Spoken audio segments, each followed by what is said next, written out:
Good evening. You're watching the main news on HKIBC. I'm Azam Khan. Here's a look at tonight's top stories. Phone calls with Hong Kong prefix will have voice and text alerts to prevent scams. Ice hockey players should not be punished for a national anthem blunder, team officials argue, as Hong Kong's women return with the gold. And there are red faces after a man on a drug trafficking charge escapes by switching wristbands with a man on bail.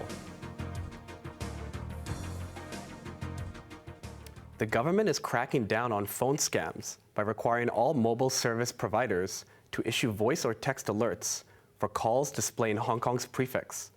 Some firms started the service this month to protect customers from fraudsters. Janice Low reports. Many people may not be aware that fraudsters are phoning them when an incoming call shows +852, which is Hong Kong's code. The Communications Authority says some mobile service providers have been issuing voice or text alerts to prevent their clients from being conned. A call with the prefix +852 is accompanied with a voice message. Call is from outside Hong Kong. Beware of deception. The message is in Cantonese, Putonghua, and English. A text alert appears at the bottom of the screen when the phone is ringing. The service, which is free of charge, will be offered by all telephone providers next month. Users will not need to pre-register, install apps, or change the settings on their phones to receive alerts. The Communications Authority is also working to deal with fraudulent text messages by setting up a registration scheme.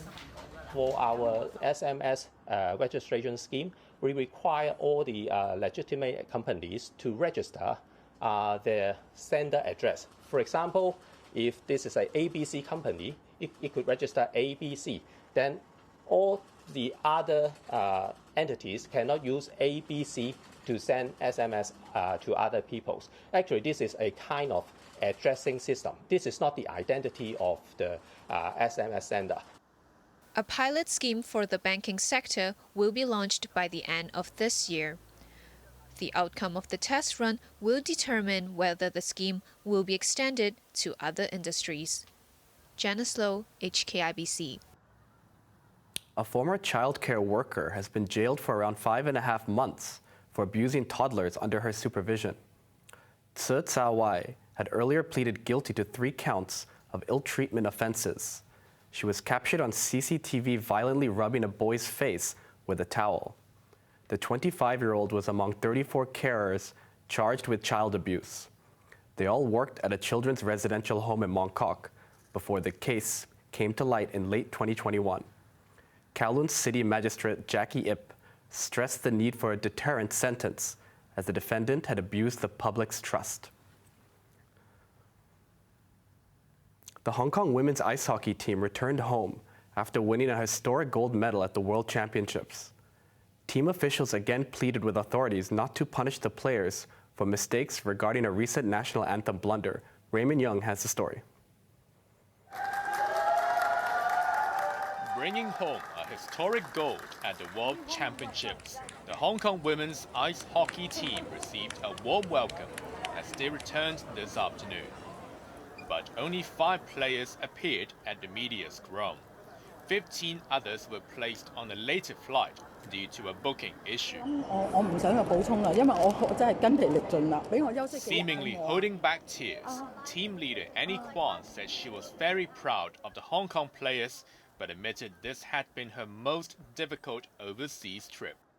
In a veiled reference to the national anthem saga, Kwan vowed to take responsibility for the shortcomings of the team officials and pleaded with authorities not to penalize the players.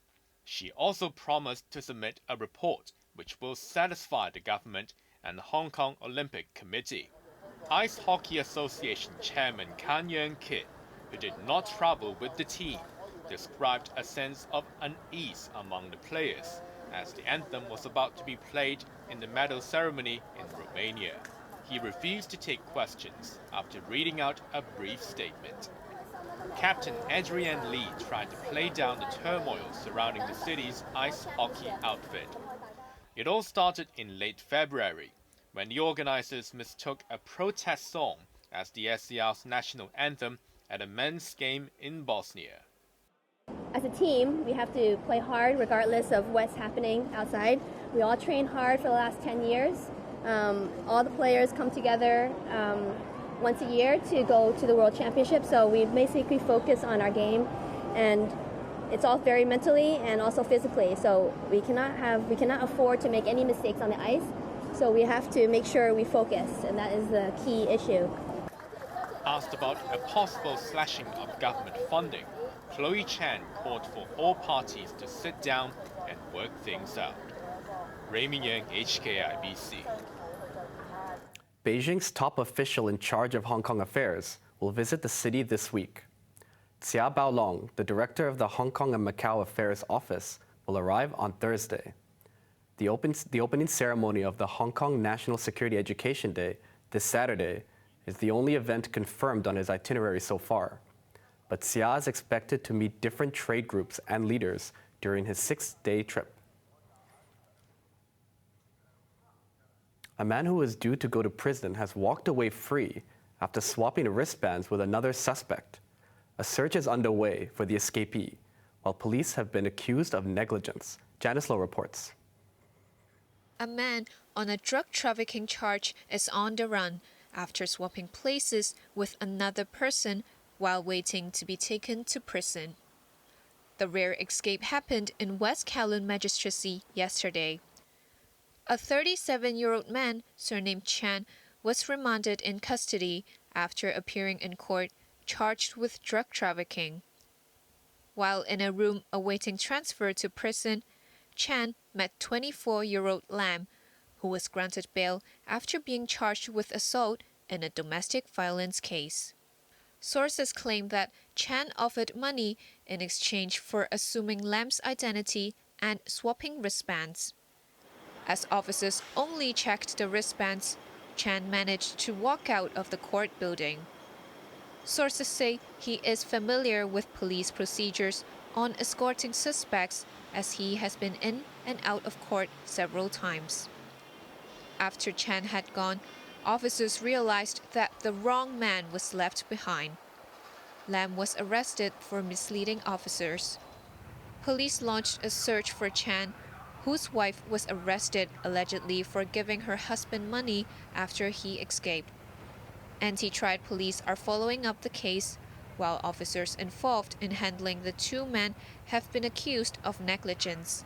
Janice Lowe, HKIBC.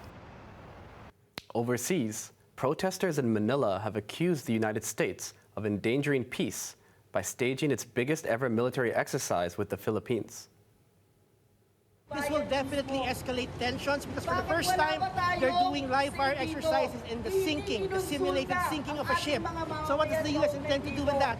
It intends to provoke China, it intends to escalate the conflict, and it will eventually lead to an arms race in the region. The demonstrators demanded that U.S. troops leave the Philippines.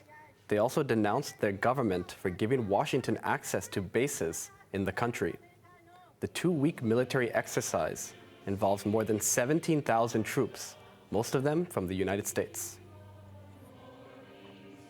A bank employee in the U.S. city of Louisville has opened fire at his workplace, killing 5 people.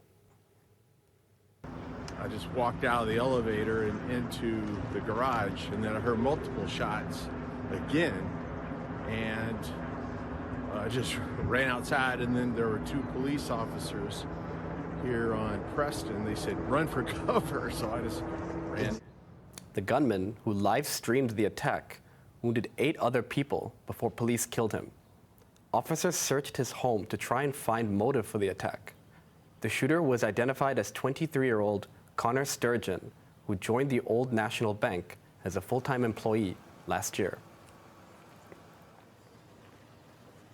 Also in the United States, one of 2 black Democrats who were ousted from the state legislature in Tennessee for taking part in a gun control protest has been reappointed. The expulsions grabbed the national spotlight and became a new focal point for democracy. And colleagues, with that, I ask you to please vote to approve Representative Jones. Thank you. After being banished from the Tennessee legislature last week, the Nashville City Council unanimously voted to reinstate Justin Jones, one of 2 black lawmakers penalized for a gun control protest on the House floor. The reappointment is on an interim basis, with a special election taking place for the seat in coming months. Moments after, Jones marched to the state legislature nearby and took the oath of office on the steps in front of cheering supporters. Demonstrations have been ongoing across the state after a school shooting in Nashville 2 weeks ago left 6 people dead. Jones, Justin Pearson, and a third colleague, Gloria Johnson, were accused by Republicans for disorderly conduct when they joined protesters on the House floor calling for stricter gun laws. Johnson, who is white, was the only one who survived the vote to be ousted, which led to her accusing the GOP of racism for only expelling her 2 black colleagues. After being reinstated, Jones had a message for the Republican-led Tennessee House that expelled him. And so I want to thank you all, not for what you did, but for awakening the people of this state, particularly the young people. Thank you for reminding us that the struggle for justice is fought and won in every generation. And so the people of Tennessee, I stand with you. We will continue to be your voice here, and no expulsion, no attempt to silence us will stop us, but it will only galvanize and strengthen our movement. The other banished lawmaker, Pearson, could be reappointed this week following a county meeting. He and Jones have vowed to run in the special elections to regain their seats for the rest of the term.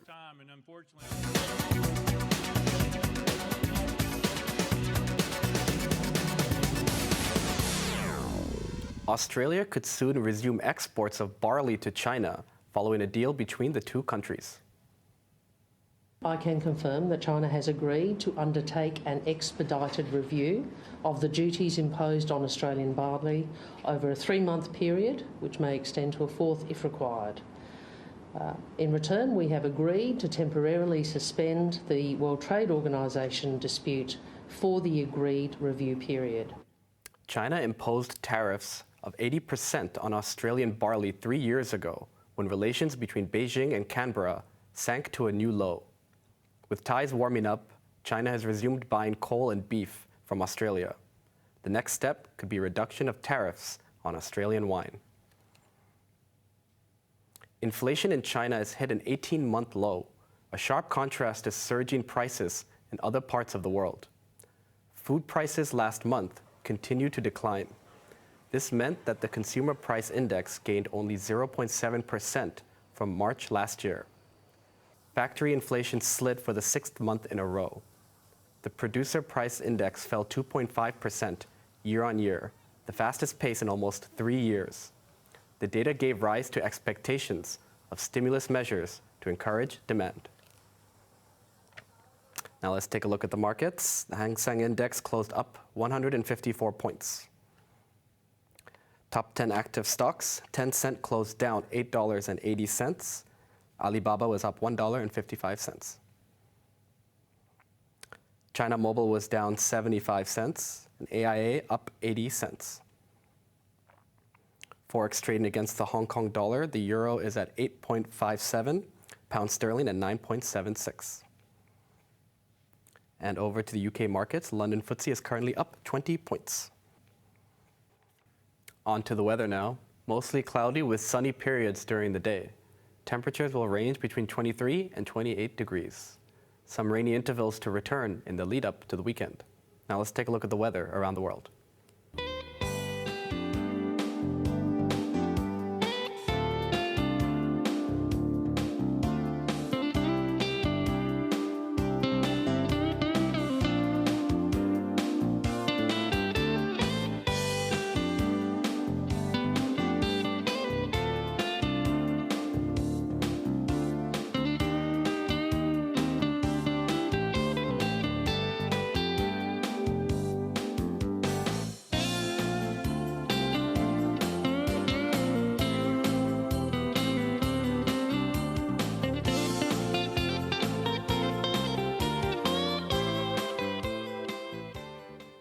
That's our main news for Tuesday night. Join us for more news at 11. I'm Azam Khan. Good night.